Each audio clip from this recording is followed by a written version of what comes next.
So, Trudy, you are going to be running for us in the Dublin Marathon this year on the 27th of October, and you're fundraising on behalf of the Irish Kidney Association.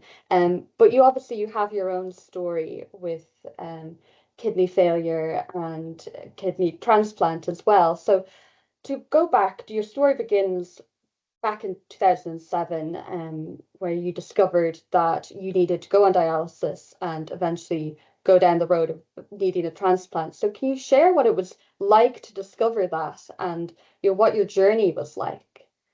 Yeah, I started to feel really sick in 2007. I was working a lot. I remember at the time I was working ridiculous hours, and I was starting to get headaches and feeling a bit of nausea, and I kind of put it to the back of my mind, and was just taking paracetamol and thinking it's only a headache, and I was just too busy to be sick, kind of thing.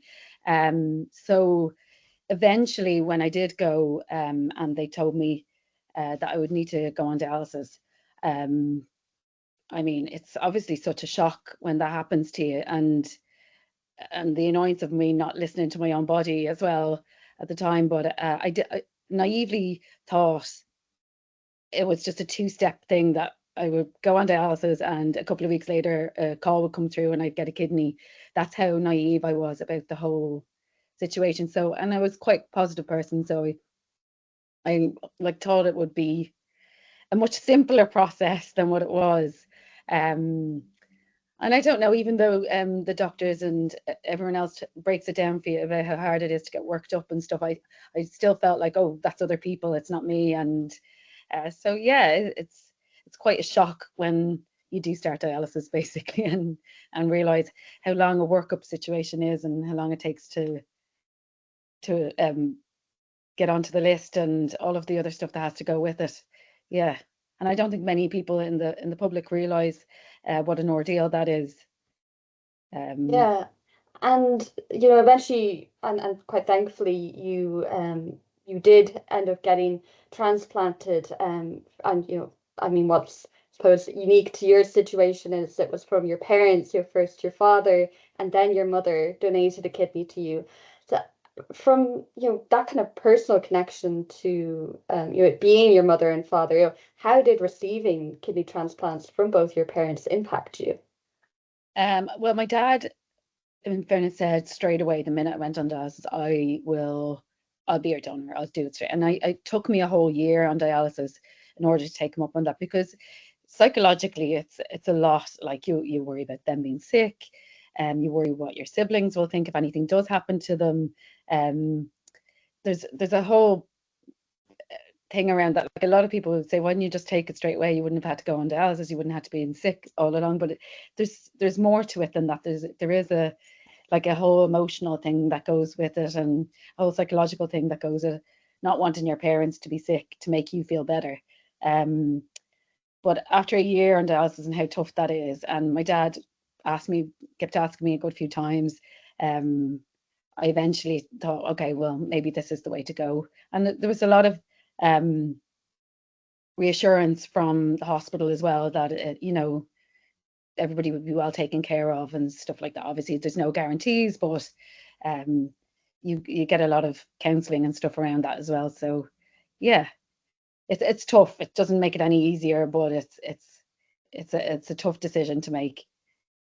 Yeah. And then of course your mother then followed through and also donated a kidney to you. And so how did that then obviously that one took and was very successful. So Yeah. now when you reflect back on that, you know, how did that journey then once you had that kidney transplant working from your mother, how did life turn around for you after that?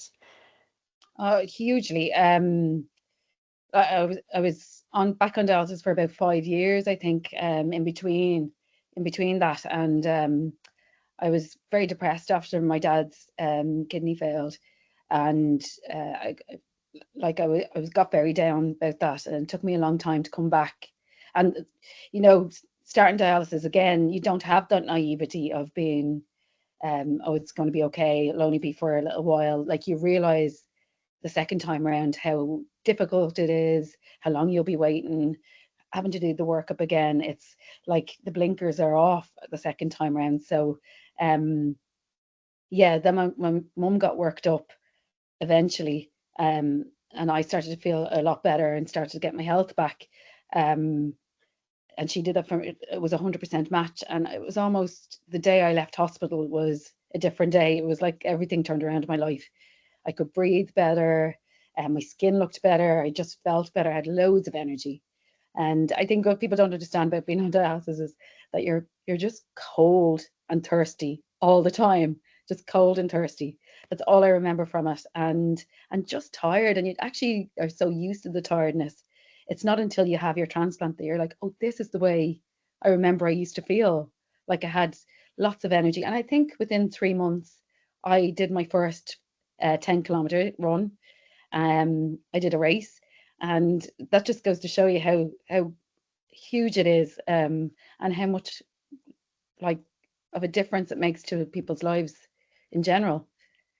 And obviously it's a testament to your health, your return to health, because you're going to be running the Dublin Marathon in October and fundraising for the Irish Kidney Association.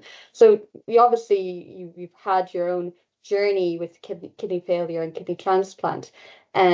So can you talk a little bit about why you chose to register as a charity runner for the Irish Kidney Association?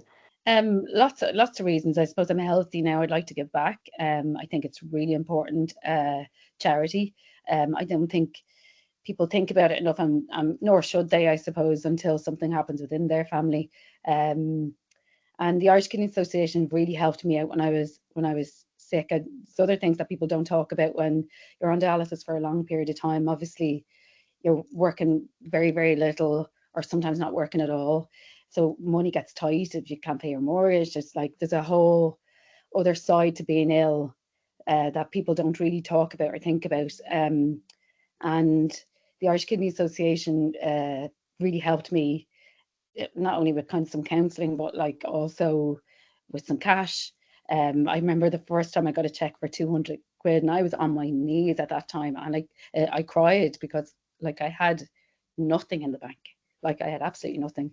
So it really helped me, and I thought when the time comes around, I'll give back when I can. So yeah, I think it's a really worthwhile cause, and anytime I'm running now and I feel like it's hard, I remember the times I was in bed. So, and I'll keep on going. And of course, alongside fundraising for the IKA and its services, there's also this important message that you're promoting in terms of organ donation. So why is it so important for you that people consider organ donation? Well, it's important in a lot of ways. I mean, like one person can save up to 7 or 8 people, and I don't think a lot of people know that or think about it on a daily basis. And um, when you're gone, I just think it's a lovely legacy to leave behind.